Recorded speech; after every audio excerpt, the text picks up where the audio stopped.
Ողջույն բարեկամներ, այսօր մենք միասին կանցնենք դևերից ազատագրվելու մասին ուսուցողական դասընթացի երկրորդ մասը։ Կարող են արդյոք քրիստոնյաներն ունենալ դևեր։ Այս հարցը տալիս են հսկայական թվով մարդիկ, եւ որոշ քրիստոնեական շրջանակներում այն բավականին վիճահարույց է համարվում։ Ես կարծում եմ, որ տարբերություն կա դևերով բռնված լինելու եւ դևերի կողմից հարստահարվելու միջեւ։ Երբ մարդ դևեր ունի, հարստահարված է, դա նշանակում է, որ այդ դևերն ազդում են նրա կյանքի վրա։ Բայց երբ մարդը դիվահար է, դա նշանակում է, որ նրանք ամբողջությամբ վերահսկում են նրան եւ տիրում են նրան։ Այնպես որ քրիստոնյաները կարող են դևեր ունենալ, բայց այդ դևերը չեն կարող տիրել նրանց, այն իմաստով, որ քրիստոնյայի կյանքում կարող է լինել մի ոլորտ, որի վրա ազդում են դևերը, որտեղ նրանք ճնշում են կամ նույնիսկ տանջում են նրան, թեև նրա հոգին պատկանում են Հիսուսին։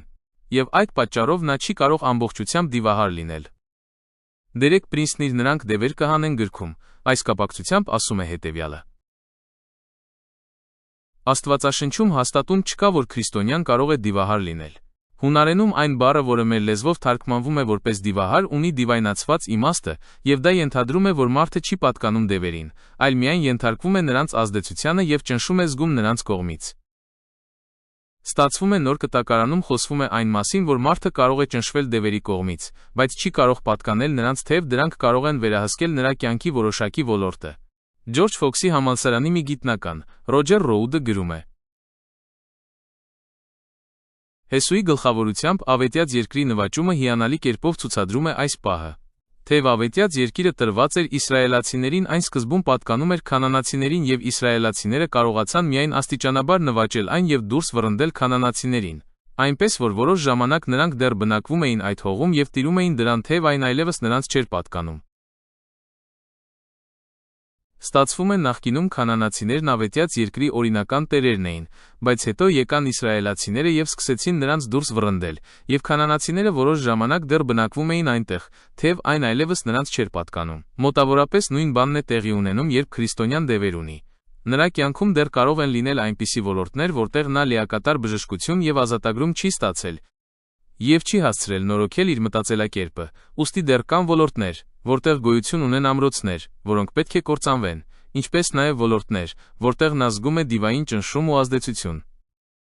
Ես հաճախ որոշ մարդկանց շուրթերից լսում եմ այսպիսի փաստարկ, որ չի կարելի դևեր հանել հավատացյալ մարդուց, այլ կերպ ասած, որ ազատագրման կարիք ունեն միայն անհավատ մարդիկ։ Բայց Աստվածաշնչում ոչ մի տեղ նման բան գրված չէ։ Հիսուսը ոչ մի անգամ իր աշակերտներին չի ասել. «Գնացեք եւ դևեր հանեք», բայց հետևեք, որ դրանք հանեք միայն անհավատ մարդկանցից, ինչպես որ չի էլ ասել. «Գնացեք եւ բժշկեք հիվանդներին», բայց միայն եթե նրանք անհավատ մարդիկ են։ Նա պարզապես պատվիրեց մեզ գնալ եւ դևեր հանել։ Եվ եթե դուք կյանքում գոնե մի քանի անգամ որևէ մեկից դևեր եք հանել, ապա հավանաբար նկատել եք, թե ինչպես են դևերն սկսում գոռալ. «Այս մարդը պատկանում է ինձ», եւ իհարկե կարելի է նրանց հետ մինչև զարկերակի կորուստ վիճել եւ Սուրբ գրքի հատվածներով ապացուցել, որ այդ մարդը պատկանում է Աստծուն։ Բայց եթե նա անհավատ է եւ չի պատկանում Աստծուն, ապա դուք խաբեբա դուրս կգաք եւ չեք կարողանա նրանից դևեր հանել, քանի որ նրանք գործում են օրինական իրավունքների հիման վրա, ինչպես եւ մենք։ Ենթադրենք, որ դուք ապրում եք մի տանը, որն օրենքով ձեզ է պատկանում, եւ դուք ունեք համապատասխան փաստաթղթեր, որոնք ապացուցում են ձեր սեփականության իրավունքը։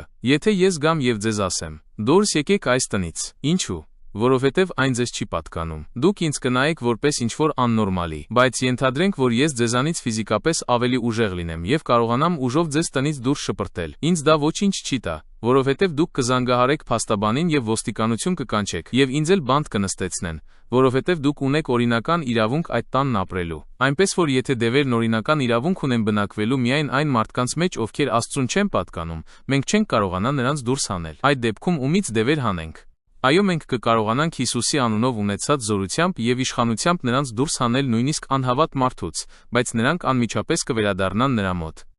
Այդ պատճառով հիմնականում մենք դևեր հանում ենք հավատացյալ մարդկանցից։ Երբեմն դա տեղի է ունենում նաև անհավատների հետ, բայց ազատագրում ստանալուց հետո նրանք անմիջապես ընդունում են Հիսուս Քրիստոսին։ Բայց դեպքերի մեծամասնությունում դևեր հանում են հենց հավատացյալներից, որովհետև Սատանան նրանց շնչում բնակվելու իրավունք չունի եւ մենք կարող ենք նրան դուրս հանել, զրկելով օրինական իրավունքներից, Հիսուսի արյան զորությամբ եւ ապաշխարության միջոցով եւ մեր անձերի թշնամուն հեռացնել նրանց կյանքից։ Երկրորդ փաստարկը, որը հաստատում է, թե քրիստոնյաները չեն կարող դևեր ունենալ, որը ես լսում եմ շատ մարդկանցից, հնչում է այսպես. Սուրբ Հոգին եւ դևերը չեն կարող բնակվել միևնույն մարդու մեջ։ Ես հասկանում եմ, որ այս փաստարկը հնչում է շատ հոգեվոր եւ համոզիչ, բայց իմ տանը բազմիցս ապրել են վարձակալներ, որոնք ունեին իրենց սենյակը, տան բանալիները եւ տուն մտնելու լիարժեք հնարավորություն, բայց այդ վարձակալները տան սեփականատերերը չէին։ Եվ խոսքը հիմա իմ կնոջ մասին չէ, այլ մյուս մարդկանց, որոնք մեզ հետ առաջ էին ապրում։ Այդ պատճառով չի կարելի պնդել, որ Սուրբ Հոգին եւ եւս մի այլ էություն չեն կարող ապրել միևնույն մարդու մեջ, ինչպես եւ չի կարելի պնդել, որ եթե դուք ապրում եք տանը, նրանում ոչ ոք բացի ձեզանից չի կարող ապրել։ Այդպես չի լինում։ Ընդհանրապես Սուրբ Հոգին կարող է ապրել դեպրեսիայով տառապող մարդու սրտում, կամ քաղցկեղից մահացող մարդու սրտում, կամ տարբեր վախերից եւ ամեն ինչից տառապող մարդու սրտում։ Այնպես որ եթե Սուրբ Հոգու ներկայությունը իսկապես դուրս վռնդեր մեր կյանքից ամեն ինչ մնացածը, ապա ինչու այն երբեմն դուրս չի վռնդում դեպրեսիան, վախը, հոգեկան ցավը եւ այն ամենի մնացորդային երևույթը, ինչ որ տեղի էր ունենում մեր կյանքում նախկինում։ Ստացվում է, որ դա լիովին հնարավոր է, որ մարդու սրտում ապրում է Սուրբ Հոգին, բայց միաժամանակ նա ունի դևեր։ Ինչու՞։ Որովհետև Սուրբ Հոգին բնակվում է մեր սրտում կամ հոգում, իսկ դևերը, հոգեկան վերքերը եւ հին մտածելակերպը բնակվում են մեր շնչում։ Եվ հոգին ու շունչը երկու տարբեր բաներ են։ Եվ Աստծո խոսքը շատ հստակ բաժանում է այս երկու հասկացությունները։ Եվ դա վկայում է այն մասին, որ Սուրբ Հոգին բնակվում է մեր էության մի մասում, իսկ դևերը լիովին կարող են բնակվել դրա մյուս մասում։ Բայց դա չի նշանակում, որ դևերը ձեզ տիրում են, քանի որ դուք պատկանում եք Սուրբ Հոգուն։ Բայց դևերը կարող են լինել նման վարձակալների, որոնց դուք բանալիներ եք տվել, մուտք եք տրամադրել, տարածք եք հատկացրել եւ հրավիրել եք ձեր կյանք այնպես, որ նրանք կարող են ազատորեն մտնել եւ դուրս գալ ձեզանից, երբ որ իրենց հարմար լինի, մինչեւ դուք մերժեք նրանց մուտքը եւ դուրս չվռնդեք Հիսուսի արյան զորությամբ եւ Սուրբ Հոգու կրակով։ Այնպես որ դևերը կարող են բնակվել ձեր կյանքում, նույնիսկ եթե ձեր սրտում ապրում է Սուրբ Հոգին, քանի որ նա չի բնակվում նույն տեղում, ինչ դևերը։ Նրանք բնակվում են շնչում, իսկ Սուրբ Հոգին սրտում կամ հոգում։ Եվ մեր հոգին նորոգվում է, երբ նրանում բնակվում է Սուրբ Հոգին, եւ դառնում է միասնական ամբողջություն Սուրբ Հոգու հետ, իսկ մեր շունչը ոչ։ Երրորդ փաստարկը, որը ես հաճախ եմ լսում, հետևյալն է. լույսն ու խավարը պարզապես չեն կարող գոյակցել։ Ասում են, թե այդպես է գրված Աստվածաշնչում։ Սակայն սա այն խոսքերից է, որոնք հաճախ սխալ են մեջբերվում։ Ես ձեզ համար կընթերցեմ, թե իրականում ինչպես է հնչում այդ համարը։ Երկրորդ Կորինթացիս 6-րդ գլուխ 14-րդ համար։ Անհավատների հետ այլախառն լծակից մի լինեք։ Նկատեք, որ այստեղ պատվիրան է տրվում մի լինեք, այլ ոչ թե արձանագրվում է փաստ, թե չեք կարող լինել։ Սա նշանակում է, որ մարդը կարող է լծակից լինել անհավատին, բայց խորհուրդ չի տրվում։ Դուք ծանոթ եք մարդկանց, ովքեր հանդիպում են կամ նույնիսկ ամուսնացած են անհավատների հետ։ Միգուցե դուք ինքներդ եք նրանցից մեկը։ Հետևաբար այստեղ ասված չէ, որ դա անհնար է, այլ պարզապես խորհուրդ է տրվում այդպես չվարվել։ Ապա Պողոս առաքյալը, բացատրելով իր պատվիրանի պատճառը, հռետորական հարցեր է տալիս, թե ինչու դա խորհուրդ չի տրվում, ինչ մասնակցություն ունի արդարությունն անօրենության հետ։ Նա այս համեմատությունները բերում է հավատացյալների եւ անհավատների փոխհարաբերությունների համատեքստում։ Նա նշում է, որ արդարությունն ու անօրենությունը չեն կարող մասնակցություն ունենալ եւ որ լույսն ու խավարը չպետք է հաղորդություն ունենան, բայց չի ասում, որ դա սկզբունքորեն անհնար է։ Նա ընդհանրապես նշում է, որ այդպես չպետք է լինի։ Այսպիսով, պնդել, թե արդարությունն ու անօրենությունը չեն կարող գոյակցել, նույնն է թե պնդել, որ հավատացյալն ու անհավատը ֆիզիկապես չեն կարող ամուսնանալ, կամ որ այն քրիստոնյան, ում հոգին արդարացվել է Քրիստոսի կողմից, ի վիճակի չէ որևէ մեղք կամ խավար ունենալ իր շնչի կամ մարմնի մեջ։ Բայց դա այդպես չէ։ Ուստի, չի կարելի այս համարը կտրել համատեքստից եւ պնդել, թե լույսն ու խավարը չեն կարող գոյակցել։ Եթե այդպես լիներ, ապա քրիստոնյաներն ու անհավատները ֆիզիկապես չեն կարող անհարաբերությունների մեջ լինել։ Բայց իրականում այդպես չէ։ Քրիստոնյաներն ու անհավատները կարող են միասին ապրել, եթե ցանկանան, ինչպես որ արդարությունն ու անօրենությունը, լույսն ու խավարը կարող են գոյակցել մեկ մարդու մեջ։ Ուստի, շատ կարևոր է Սուրբ գրքի խոսքերը համատեքստից չկտրել, այլ կարդալ այն ամբողջությամբ եւ թույլ տալ, որ գիրքն ինքն իրեն մեկնաբանի։ Թույլ տվեք հիշեցնել, որ Հիսուսն առաջին անգամ մարդուն դևերից ազատագրեց ոչ թե փողոցում, այլ ժողովարանում։ Անապատում փորձությունից հետո նա եկավ ժողովարան, սկսեց ուսուցանել, եւ հենց նրա քարոզի ընթացքում դևերը սկսեցին դրսևորվել ժողովարանի ներսում։ Դրանք դրսևորվեցին մի մարդու միջոցով, ով հավատում էր Աստծուն, պահում էր շաբաթը եւ հավատարմորեն հաճախում էր ժողովարան։ Ամենայն հավանականությամբ նա նույնիսկ չգիտեր, որ դևեր ունի, թեև հավանաբար նկատում էր, որ իր կյանքում, վարքի, սովորությունների եւ հարաբերությունների մեջ ինչ որ բան այն չէ, բայց չէր կարող հստակ հասկանալ, թե կոնկրետ ինչը։ Սակայն Հիսուսի ներկայությունը ստիպեց դևերին դրսևորվել, իսկ հետո նա իր Աստծո զորությամբ դուրս քշեց դրանց։ Այսպիսով Հիսուսն իր ազատագրման ծառայությունը սկսեց ոչ թե փողոցում, այլ եկեղեցում։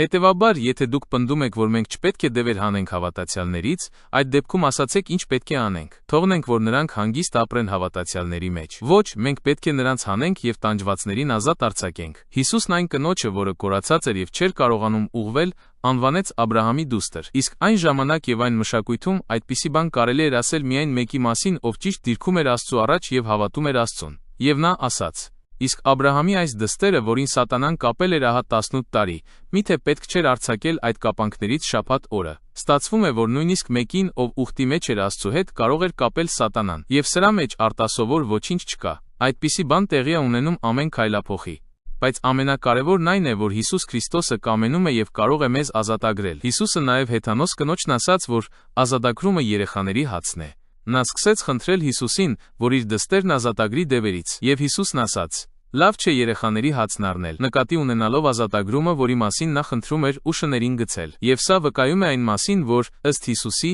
ազատագրումը երեխաների հացն է։ Եվ այն նախատեսված չէ այն մարդկանց համար, ովքեր ուխտի մեջ չեն Աստծու հետ։ Մենք պետք է հասկանանք, որ Աստված ազատագրմանը վերաբերվում է ճիշտ այնպես, ինչպես մենք, ուտելիքին, քանի որ մեղքի գերությունից ազատությունը նույն հոգևոր կերակուրն է, այսինքն մի բարի բան։ Ուստի քրիստոնյաները չպետք է վախենան Աստծուց ազատություն եւ ազատագրում ստանալուց, որովհետեւ դա նրա բարի պարգևն է։ Այդ պատճառով, սովորեցնելով մեզ Հայր մեր աղոթքը, Հիսուսն ասաց. Աղոթեք այսպես. Այլ փրկիր մեզ չարից։ Եթե քրիստոնյաներն ազատագրման եւ փրկության կարիք չունենային, ինչո՞ւ պետք է աղոթքով դիմեին երկնային Հորը եւ խնդրեին, որ իրենց փրկի սատանայից։ Պողոս առաքյալը գրում է. Եվ սատանային տեղի մի տվեք, եւ անհավատների հետ օտար լծի տակ մի մտեք։ Եթե քրիստոնյաներն ունակ չլինեին վերադառնալու իրենց հին կյանքին կամ օտար լծի տակ մտնելուն, նա կարիք չէր ունենա մեզ այդ մասին զգուշացնելու։ Հիսուսը նայեց իր աշակերտներին, որոնք հավատում էին իրեն եւ ասաց. Եթե դուք իմ խոսքի մեջ մնաք, ճշմարիտ իմ աշակերտները կլինեք։ Եվ հետո նա մի այնպիսի բան ասաց,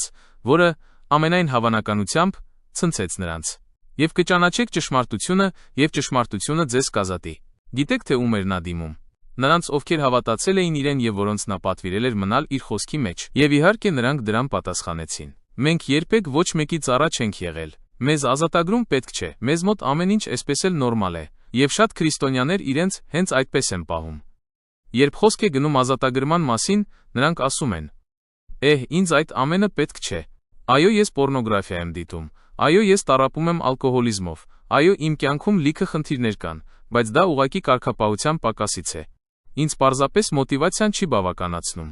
Եվ այսպես նրանք խնդիրների արմատը փնտրում են բնական աշխարհում, բայց շատ հաճախ նրանց խնդիրները հոգևոր բնույթ են կրում։ Եվ մենք պետք է հասկանանք, որ Հիսուսը դիմում է իր աշակերտներին եւ ասում. Ես ուզում եմ, որ դուք ազատ լինեք։ Մնացեք իմ խոսքի մեջ, եկեղեցի գնացեք, թող որևէ մեկը ձեզ համար աղոթի, որովհետև դուք ազատագրման կարիք ունեք։ Երկրորդ Թագավորաց 22:2-ում ասված է. Տերն իմ վեմն է, իմ ամրոցը եւ իմ ազատիչը։ Դավիթ թագավորն ասում է. բազում են արդարի նեղությունները եւ դրանց բոլորից Տերը կփրկի նրան։ Մեր Աստվածն ազատիչ է, դա նրա բնության մի մասն է։ Ուստի պետք չէ ասել, որ ազատագրման եւ փրկության կարիք ունեն միայն այն մարդիկ, ովքեր Աստծու հետ չեն։ Մենք բոլորս Աստվածաշնչում կարդում ենք այն մասին, թե ինչպես Աստված ազատեց իսրայելացիներին եգիպտական գերությունից, որովհետև նրանք նրա զավակներն էին։ Գիտեք թե ում նա չազատեց։ Եգիպտացիներին։ Հետևաբար, եթե դուք կարծում եք, որ ազատագրման կարիք ունեն միայն մեղավոր, մոլորված մարդիկ, դա այդպես չէ։ Նրանք նույնիսկ չեն գիտակցում, որ ազատագրման կարիք ունեն։ Այո, նրանք դրա կարիքը չունեն։ Գիտեք ինչու։ Որովհետև եթե նրանցից մեկ դև հանեն,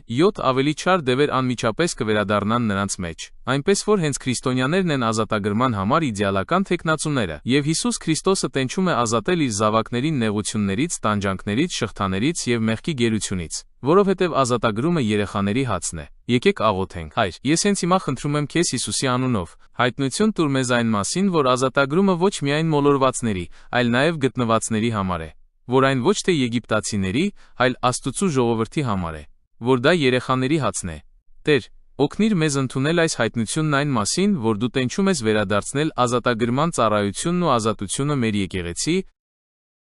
մեր ծառայություն եւ մեր կյանք։ Հիսուսի անունով, ամեն։